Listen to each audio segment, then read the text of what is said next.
Italy, Holland, জাতিসংঘের মহাসচিব সহ বিশ্বের অনেক দেশের সরকার প্রধানের সঙ্গে আমার বৈঠক করার সুযোগ হয়। তারা স্বতঃস্ফূর্তভাবে আমাদের প্রতি সর্বাত্মক সহযোগিতা প্রদানের অঙ্গীকার ব্যক্ত করেছেন। নেপাল, মালদ্বীপ, পাকিস্তান সহ প্রতিবেশী বেশ কয়েকটি দেশের সরকার প্রধানের সঙ্গে আমার বৈঠক হয়েছে।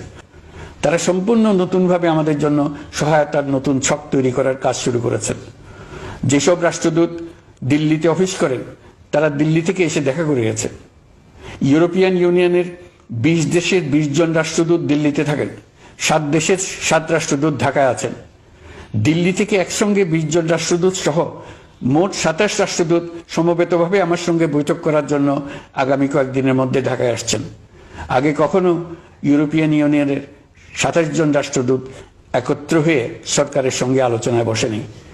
দিল্লি থেকে এই বিশাল সংখ্যক রাষ্ট্রদূত একসঙ্গে বৈঠক করার জন্য কোনোদিন আসেনি। এবার এই কাজটি করার পেছনে আছে ইউরোপিয়ান ইউনিয়নের সমর্থন প্রকাশ করা এবং অর্থনৈতিক ক্ষেত্রে উচ্চ পর্যায়ের সহযোগিতা গড়ে তোলা। ইতিমধ্যে আমার সঙ্গে দেখা করেছেন সৌদি আরব, সংযুক্ত আরব আমিরাত, ব্রাজিল, তুরস্ক, রাশিয়া, ফিনল্যান্ড, সিঙ্গাপুর, লিবিয়া সহ অনেক দেশের রাষ্ট্রদূত।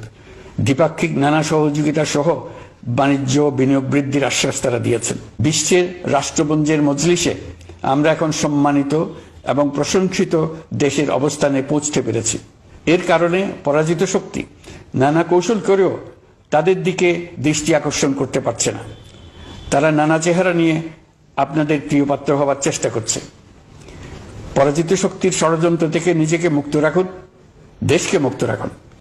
বিপক্ষ শক্তি যত শক্তিশালী হোক, নাশকতার যত রকম উদ্ভট পরিকল্পনাই করুক, সবকিছু নস্যাৎ করার জন্য প্রস্তুত থাকুন।